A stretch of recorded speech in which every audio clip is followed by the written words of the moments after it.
I wasn't supposed to drive Bree's car that morning. My truck was in the shop for a timing belt issue, and the part wouldn't come in until Monday. I'd planned to catch a ride with one of the guys from the warehouse, but he called out sick last minute. That left me pacing in the garage, weighing my options until I saw Bree's Civic sitting in the driveway, her keys hanging on the hook by the door like an invitation. She was already gone for work, so I *T her a quick text. Taking your car. Love you. No reply, which wasn't unusual when she was in early meetings. I climbed into the driver's seat and immediately noticed the scent. Subtle but unfamiliar. Cologne. Not mine. Not her perfume either. It wasn't one of those overpowering scents. Just a clean, crisp trace. Like expensive soap and pine. Something that didn't belong in my wife's car. My brow furrowed, and I sat there for a second, breathing it in like my senses might lie to me if I didn't double-check. Maybe it was new air freshener, I thought. Or maybe one of her coworkers had ridden with her recently. That happened, right? I shook it off, turned the key, and backed out of the driveway. But then something else caught my eye. Something small and folded wedged awkwardly under the parking brake. A receipt. I wouldn't have noticed it if I hadn't adjusted the seat. Curious, I picked it up and gave it a once-over. It was from a cafe downtown, one I'd never heard of, let alone been to.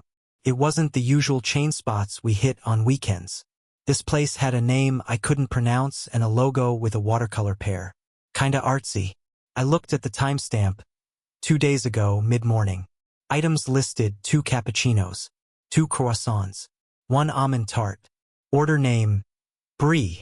I stared at it longer than I probably should have. The name didn't surprise me. She always used Bree for takeout orders. But the rest? That's what tripped me up. Bree didn't drink cappuccinos. She liked her coffee black with maybe a splash of oat milk. None of that frothy stuff. Said milk made her stomach weird. And she hated almonds. Said they tasted like soap and reminded her of her grandmother's lotion. So why the almond tart? Why 2 drinks? I felt my stomach twist, but I folded the receipt and slid it into my back pocket like I was doing something wrong. Maybe it was nothing. Maybe she'd picked something up for a coworker. Maybe. But still, the questions wouldn't leave me alone. The rest of the day I went through the motions. Inventory, phone calls, dealing with a busted pallet, but I couldn't shake it. That receipt sat heavy in my pocket like a secret burning through the fabric. It wasn't proof of anything. Not really. But it was enough to plant doubt. That night, I waited until after dinner. We were on the couch, half watching a true crime show. Bree had her feet curled under a blanket, sipping tea and scrolling through her phone. Everything looked normal.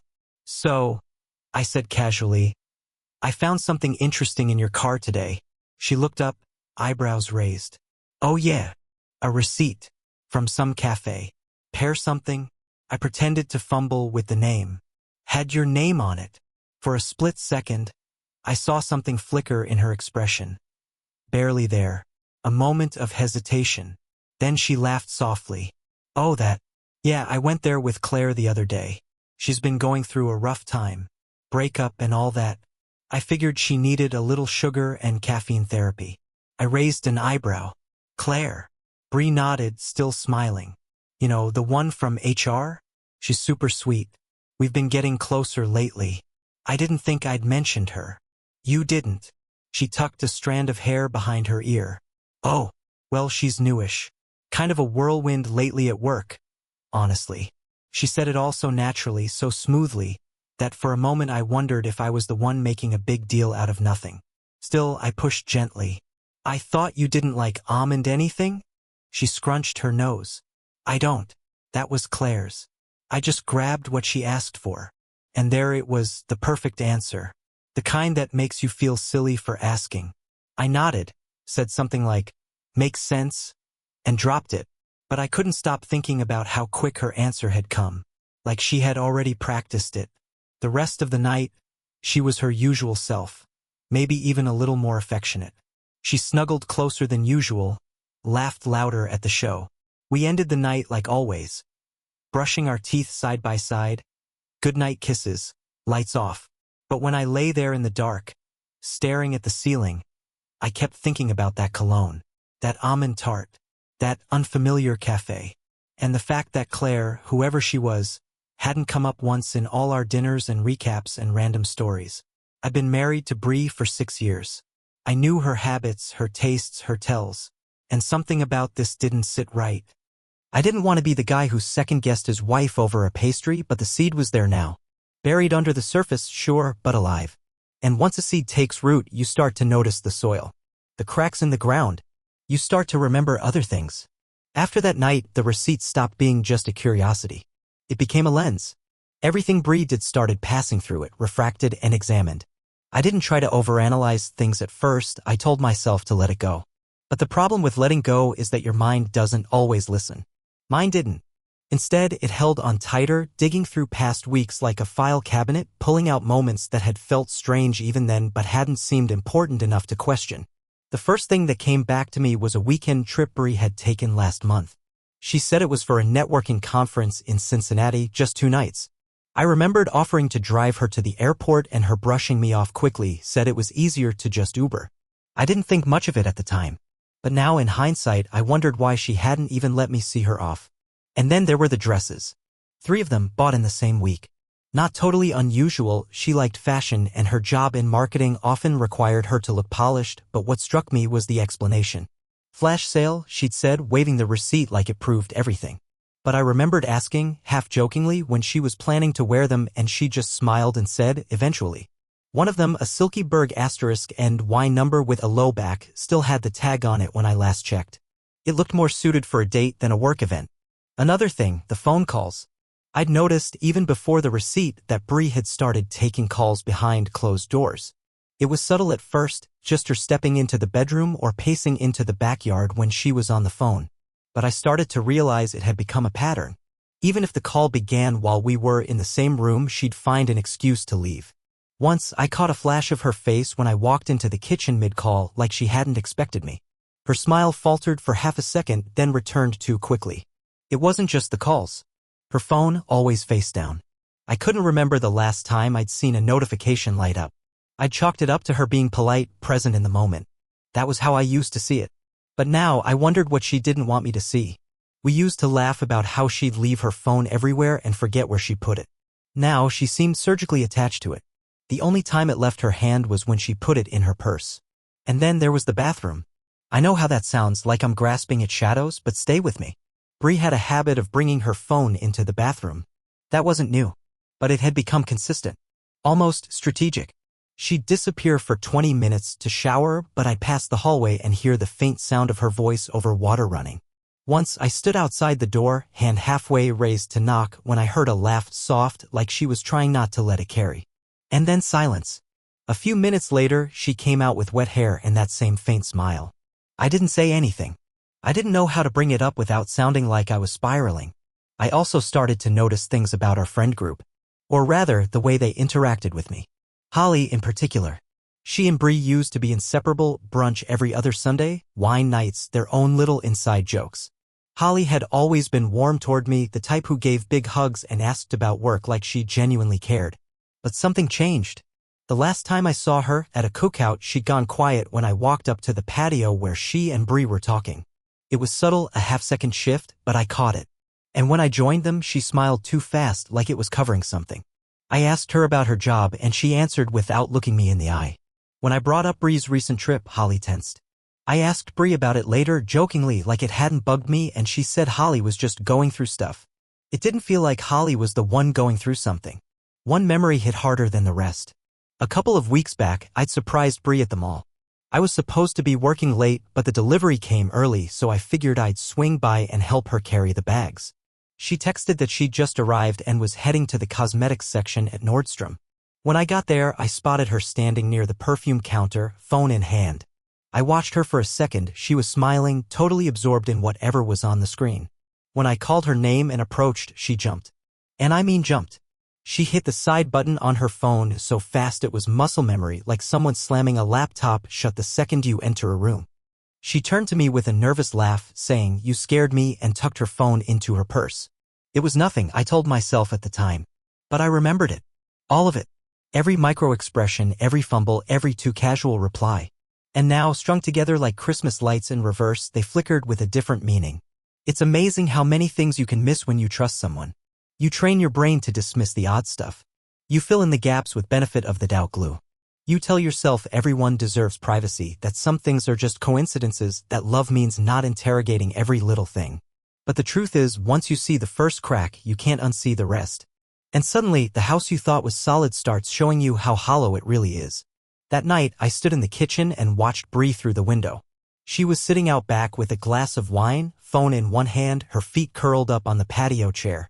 The glow from the screen lit her face in soft blue. She looked relaxed. Peaceful. She wasn't cheating, not yet. That's what I kept telling myself. There was no proof. Just feelings. Just receipts and cologne and closed doors and gut reactions. All circumstantial. But deep down I knew. Something was wrong. And whatever it was, it had started before I noticed. There's a point where suspicion isn't enough anymore. Where feelings and hunches, as loud as they scream, don't hold up when you look in the mirror. That's where I was.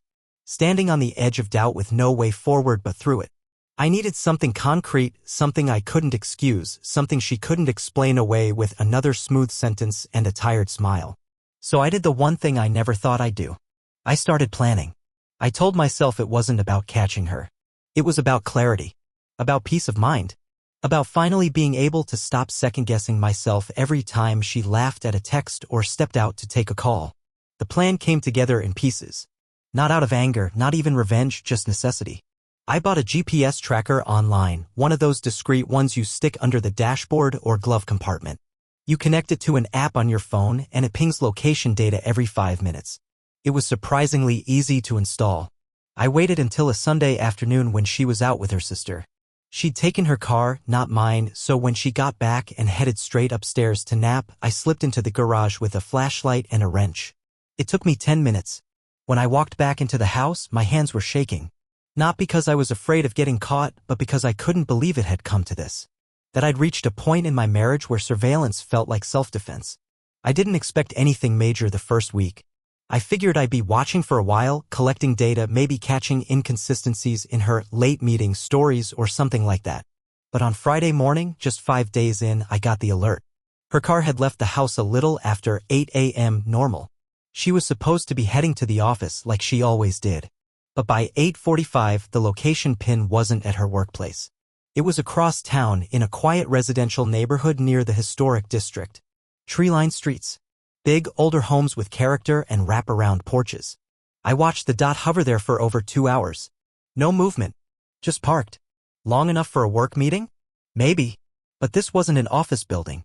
I pulled the address and Googled it. Zillow showed a 2-story house with white columns and a wrought iron fence. It looked like something out of a southern drama, clean, quiet, and absolutely not her job. I left work early and drove there. I didn't park out front. I stayed a block over and walked. The house had heavy blinds drawn over the windows, but there was a break in one on the second floor, just wide enough to see through if you angled yourself right. I stood there, across the street behind a tree, pulse in my throat, breath shallow. And then I saw her. My wife. She stepped into view with a towel wrapped around her head and steam still clinging to her shoulders. She laughed, actually laughed, as she pulled the towel away and shook out her damp hair. She wasn't alone. A man followed her into the frame. I couldn't see his face clearly, but he was tall, maybe mid-30s. He was wearing an oversized t-shirt. Not hers. His. He stood behind her, kissed her shoulder. She leaned into it. My knees went weak. I grabbed the tree to keep from collapsing right there on the sidewalk. My ears were ringing. I couldn't feel my hands. The air around me seemed to vanish. Then she turned, kissed him, and they disappeared from the window. I don't remember walking back to my car. I don't remember the drive home. What I do remember is how quiet everything felt when I stepped into the house. Like the air had thickened, like the walls knew. Her scent lingered in the entryway. Her shoes were still neatly lined by the door. She came home that evening, cheerful. Said traffic was awful. Made us pasta. Sat across from me and asked about my day like nothing had changed. I nodded, smiled where appropriate, made a joke or two. I didn't mention the house. The man. The kiss. I just listened. And in my mind, I started making a list. The next morning, before she was up, I took it one step further. I installed a hidden dash camera inside her glove box. It was motion-triggered and discreet, one of those spy shop gadgets designed for rideshare drivers or people worried about vandalism. It started recording when the ignition turned on and looped old footage when the memory filled. I calibrated it to save everything. The camera was my insurance policy. That week, I watched the footage at night after she fell asleep. Headphones in, laptop open, lights off. Most days, it was nothing but traffic, parking lots, and background noise. But then Wednesday came. The same neighborhood. The same address. Same time slot. Only this time, the camera caught them in the driveway. They didn't see it, of course, why would they? Who looks for cameras inside their own car? The man walked her out shirtless. She was wearing a simple sundress I hadn't seen before, and her smile was wide, relaxed. He kissed her neck before opening her door. She laughed. He reached into the car, probably adjusted something on the seat, and said something that made her blush. Then she drove off. And just like that, I had it. Not just suspicion. Not just a pattern. I had proof. Visual, undeniable, time-stamped evidence of everything I'd feared. I didn't feel the rage I thought I would. No shouting, no smashing things, no cinematic breakdown. Just a quiet, eerie sense of certainty. The kind you only get when the person you love becomes a stranger in real time. There's a difference between knowing and being told. Between what you discover yourself and what someone else hands you wrapped in their own perspective. Up to this point, every piece of the puzzle came from my own quiet efforts, my hands, my choices. But the moment the truth arrived from someone else uninvited, it hit differently. Colder. Harder. Like being punched in the face by a stranger who somehow knew exactly where to land the blow. It started with a bouquet. I wasn't trying to be clever or dramatic. I just wanted to see if the image she was painting for me, Bree, the hard-working, stressed-out wife grinding through long hours at the office, actually matched what was happening behind the curtain. So I ordered flowers. White roses. Classic, simple, nothing romantic enough to raise suspicion. The card just read, "Hope your day's getting better. T." I arranged for them to be delivered mid-morning to her office. Nothing unusual about that. Husbands send flowers. No reason for her to think I was testing anything. But about 30 minutes after I got the delivery confirmation email, my phone rang. It was the courier. "Hi, Mr. Jacobs? This is Darren with Hartford Florals. I just wanted to give you a heads up about the delivery today. Is there a problem?" I asked, feeling my chest tighten. Not exactly a problem. Just a note. When our driver arrived, your wife wasn't alone in her office. There was someone with her. A man. I blinked. And? They looked close, he said, hesitating. Holding hands. Laughing. Just thought you might want to know. We were supposed to hand the bouquet to her directly, but she waved it off and said to leave it at reception. I was silent. My brain was trying to process the image, a man sitting across from her, their fingers intertwined, their laughter filling the space where our trust used to live. Then Darren added, our driver took a photo of the drop-off for confirmation, like we always do. He caught a bit of them in the background, through the glass. Would you like me to text it to you? Yeah, I said. My voice came out flat. Please do. It buzzed through 30 seconds later. I opened the photo. There she was. Bree. Sitting at her desk, laughing at something. Her head tilted back, eyes closed the way they get when she's genuinely amused. And next to her, him. The same guy from the driveway footage. Tall, tan, blue button-down. One hand on the arm of her chair, the other resting on hers. They were close. Too close. I zoomed in. Her hand wasn't just resting there, it was holding his. I sat there for a long time, staring at the image on my screen. This wasn't surveillance. This wasn't a blurry reflection in a dash cam or a half-second glance through blinds. This was confirmation delivered by someone with no skin in the game. A total stranger had walked in, seen what I was only beginning to understand, and instinctively knew something was off. It hit harder than I expected. I didn't reply to Darren. What could I say? Thanks for your accidental truth bomb? I just let the message sit, the photo burned into my retinas.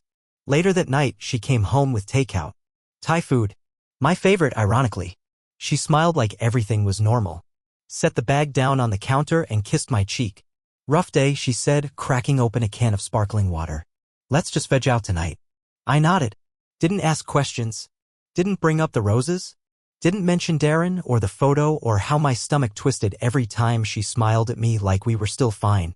Instead, I watched her. Every gesture. Every glance at her phone. Every exaggerated sigh.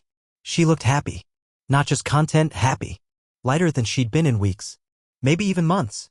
Like whatever weight she'd been carrying had finally slipped off her shoulders. I knew why. She wasn't juggling a secret anymore. She'd settled into it. The affair wasn't a whirlwind. It was routine now. Familiar. Woven into the fabric of her days. That was the moment it stopped feeling like a crisis and started feeling like a decision. Hers, not mine. She had chosen this. Again and again. Every text, every lie, every glance at the man across her desk. She had decided, piece by piece, to step away from us. And now she was living in that decision with ease. That night, while she showered, I took the flash drive from my desk drawer and copied everything over. The dashcam footage. Screenshot *TS of her GPS data. The photo from the florist. I organized it into folders labeled by date with timestamps and cross-references. I wasn't just collecting anymore. I was preparing. Not for a confrontation. For an exit. I didn't need an explanation. I didn't want to sit across from her and listen to some carefully worded apology, all wide eyes and fake tears. I didn't need to hear about how it just happened or how she felt lost or how I wasn't present enough. I knew all the lines already. I'd seen enough late-night dramas to recite them by heart. No. What I needed now was distance. Space between the man I'd become, the quiet investigator, the planner, and the man I used to be. The husband. The provider. The blind fool who still believed almond tarts were just a quirky one-off. I watched her from across the table that night as she scrolled through her phone and giggled at something. Probably a meme. Maybe a message. Maybe from him. I didn't ask. Didn't need to. Because for the first time since this started, I wasn't confused anymore. I was clear. And once you're clear, there's no going back. There's a strange kind of clarity that comes when you stop hoping. When the storm settles and all that's left is debris and you realize there's nothing left to salvage. I didn't cry. I didn't scream. I didn't throw her phone against the wall or burn the photos. I didn't ask her why. I just got to work. If she could craft a life behind my back, then I could dismantle the one we shared quietly, cleanly, without leaving fingerprints. The first thing I did was call my bank. It was a Tuesday morning. She was at work, at least, that's what she told me, and I sat in my car outside a coffee shop, sipping burnt espresso and listening to a customer service rep explain how to remove an account holder without triggering suspicion. I didn't do anything illegal. I didn't drain the accounts. I just opened new ones in my name only, transferred a portion of our savings, my income, my direct deposits, and closed the auto transfers she'd set up for her half of the bills. Nothing flashy. Just a slow reallocation. Something she wouldn't notice until it was already done. Next, I called my insurance agent. I canceled the joint life policies. Cashed out the small annuities we'd set up 5 years ago when we thought we were going to have kids. I told the agent I was restructuring. He didn't ask questions. He just nodded, clicked a few things, and said, all set. Then I called my sister. Not to tell her what was happening. Not yet. I just asked if she could help me move a few things to her garage. Furniture, mostly. Tools. A couple of boxes from my childhood I'd never unpacked. She agreed, no questions asked. People rarely question you when you sound calm and measured. Panic raises eyebrows. Stillness keeps them lowered. That weekend I rented a storage unit. Small. Out of town. Paid in full for 6 months with a burner card. I spent the next week boxing up pieces of myself, photographs, journals, family heirlooms. I left her things untouched. I didn't want them. I didn't want any of it. I wasn't erasing our marriage, I was stepping out of it. She didn't notice the missing boxes. She didn't notice the framed pictures disappearing from the hallway or the fact that her Spotify account kept logging out because I was downloading my playlists to a clean device. She didn't notice that I stopped asking where she was going or what she was doing. If anything, she seemed lighter. That was the hardest part. She was happy. Not glowing or euphoric, just relieved. Like the weight she'd carried for months was finally gone. She smiled more. Hummed while folding laundry. Cooked again, which she hadn't done in weeks. I watched her plate food at the counter one evening, and she looked so much like the woman I fell in love with that I felt sick to my stomach. But it wasn't love I felt. Not anymore. It was detachment. Like watching a movie about your own life, knowing the ending but still following along, scene by scene. One night, we were sitting on the couch. She had her legs curled up beside me, head on my shoulder, phone in her hand. I watched her thumb glide across the screen, typing something fast. She giggled, bit her lip, turned the phone just slightly away from me. I didn't flinch, didn't lean in or ask who she was texting. I just memorized the timestamp and went back to reading. Because I already had the footage. The next day, I copied it to a second flash drive, one with password protection stored in a secure folder with every file labeled and organized. GPS logs. Dashcam clips. Screenshot *TS of the bouquet photo. Her texts mirrored through a backup sync I'd set up weeks ago. Her voice, too, I'd recorded a few of her phone calls through a simple device clipped to the landline we never used. The calls were short, flirty, quiet. Him saying her name like it was a secret. Her laughing like she was 20 again. I didn't listen to all of them. Just enough to know I had what I needed. After that, I visited a lawyer. He came recommended by a buddy who'd gone through a rough split. Quiet office. No nonsense. I showed him the files, explained my plan, and asked what I could expect. You've got a clean case, he said. You want to confront her? No, I said. I want to disappear. He raised an eyebrow. You mean emotionally or legally? Both. He smiled, tapped a pen against the folder, and said, we can do that. The next week was execution. Logistics. Timing. I booked a short-term rental under a different name, paid in cash. It wasn't fancy, just a studio near the coast, close enough to start over, but far enough that no one would find me unless I wanted them to. I changed my mailing address, rerouted my paychecks, set up a new phone line, deleted my social media accounts one by one. By the time Friday rolled around, I had erased everything that tied me to our shared life, except for the ring. It still sat in the little tray by the bathroom sink, a silent reminder of who I used to be. I stared at it for a long time that night. It didn't make me sad. Just thoughtful. It was a symbol, sure, but not of love anymore. Just of what I had survived. Bree didn't notice that I'd stopped wearing it. Or maybe she did and chose not to ask. That Sunday, she spent the whole day cleaning. She moved through the house like a storm in fast forward, organizing drawers, folding towels, vacuuming beneath furniture. I watched her from the hallway as she wiped down the kitchen counter, earbuds in, mouthing the lyrics to a song I couldn't hear. She looked content. I realized in that moment that she wasn't going to confess. Not ever. She wasn't going to break down in tears or leave a letter on the table or stumble into an apology she didn't mean. She was going to keep smiling, keep humming, keep moving forward like nothing had ever been wrong. And maybe she believed that. Maybe to her, the affair wasn't betrayal, it was escape. Maybe she thought we were already broken, that she had just drifted into someone else's arms because mine had stopped feeling like home. But none of that mattered anymore. Because the next day, while she was still in the shower, I would be gone. On Monday morning, the sun was barely up when I closed the front door behind me for the last time. I didn't slam it. I didn't pause to look back. I simply left, keys in the bowl, phone on the counter, a manila envelope resting neatly beside her half-full mug of tea. Inside that envelope was everything, the divorce paperwork, the flash drive, and my wedding ring. No note. No final words. I had nothing left to say. By the time Bree stepped out of the shower, I was already miles away. My phone was deactivated. My accounts were closed. The apartment I'd rented had no Wi-Fi yet, no pictures on the wall, no trace of the man who once built a life in that house. It was perfect. Later that day, I imagined she found the envelope.